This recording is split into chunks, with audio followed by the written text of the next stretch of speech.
G'afur G'ulom. Shoshilinch telegramma. Pochtalon tushmaygurning xarikulolda bir qilig'i menga yoqib ketdiki, xiylajonkiyar ko'rinar edi. Tez bo'ling, bu daftarchaga qo'l qo'ying dedi. Bir haftadan buyon dedi. Yig'ilib qolgan shoshilinch telegrammalarni dedi tezroq egasiga topshirishim kerak dedi. Akaginang aylanib ketsin dedim. Bor ekan-ku pochta telegrafda ham sandaylar dedim.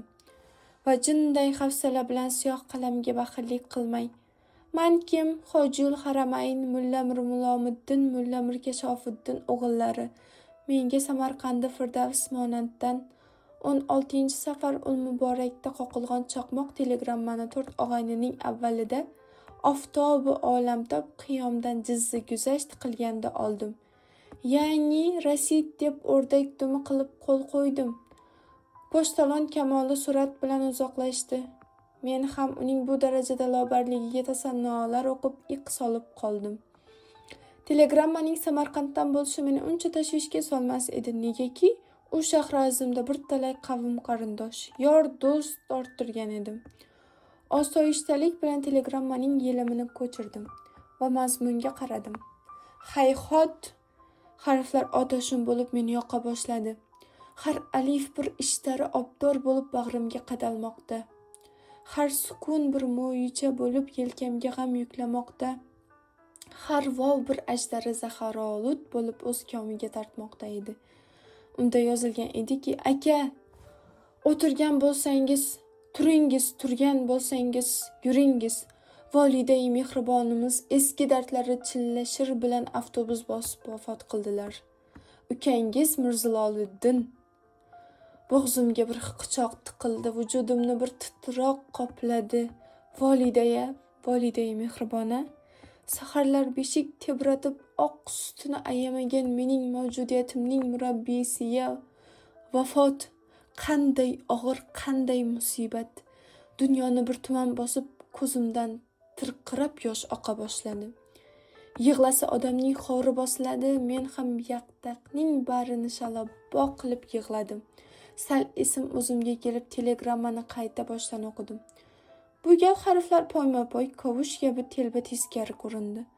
Har alif bir hazilkash barmoq bo'lib qo'ltiq tagiga, har sukun irvaygan bir og'iz kabi basharaga, har vov qizlarning xo'llagan jamalaklaridek quloqqa kirib qitiqlay boshladi. Qahqaha solib yubordim, toza kuldim. Kulgi o'zi qayg'ini yo'qotadi-da. Loppa esimga tushib qoldiki, mening Samarqandda hech qanday volidai mehribonim yo'q.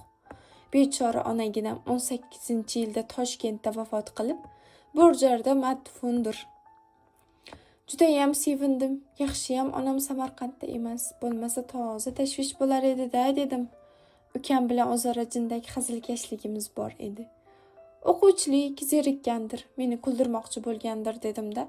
Men ham bir kuldirib qo'yay deb pochtaga yugurdim. Mendan oldin ham kishilar ko'p edi. Eng oldinga turgan odam ko'zimga issiqqina ko'rindi. Tusmollab qaradim. Bir vaqtda Samarqandda birga ishlaganimiz esimga tushdi. Uning ham ko'zi menga tushib, kallalikkilatib salomlashdik. U telegrammani berib jo'nar ekan, bechora bir musofir-ku holini so'rab qo'yay deb jindik kutishini iltimos qildim. Xo'p, bir burchakda mening bo'shashimni kuta boshladi. Men ukamga tubandagi mazmunda telegramma berdim. Uka, telegrammangni oldim. Onamiz o'lgan bo'lsalar, ko'p ham qayg'urma. Harna bitta oshxo'ru, jomaddaron, kamroq, o'zing sog' bo'l. Akang Mir Mulomiddin. O'chirt tanasida sirg'ilib, Samarqandlik birodarimning oldiga borib qo'l olishdik. Hol ahvol, pochtaga nima ish bilan kelganini so'radim. Bechora bir hasratkash topilganiga sevindi. Bir xo'rsinib qo'yganidan keyin so'z boshladi. O'rtog'i, dedi u. Nimasini so'raysiz? Shu zamonning qizlarida pichoq uchiday sharmuhaya qolmadi. Samarqanddan chiqarimda onam bechora chillashir bilan kasal edi. O'lik tirigidan bir og'iz xabar yo'q. Hali 13 yashar bir o'quvchi singlim bor. U bo'lsa mana bunday orsizliklar bilan ensamni qotirmoqda. Deb cho'ntagidan asabiyatdan g'ijimlanib ketgan bir telegrammani chiqarib berdi. O'qiy boshladim, tugata olmadim. Mendan biror yupatish kutib turgan birodarimning taajjub va g'azabiga qaramay, Tizzamni quchoqlab chunonam kuldimki, derazalar shaqqillab menga ohang qo'shdi.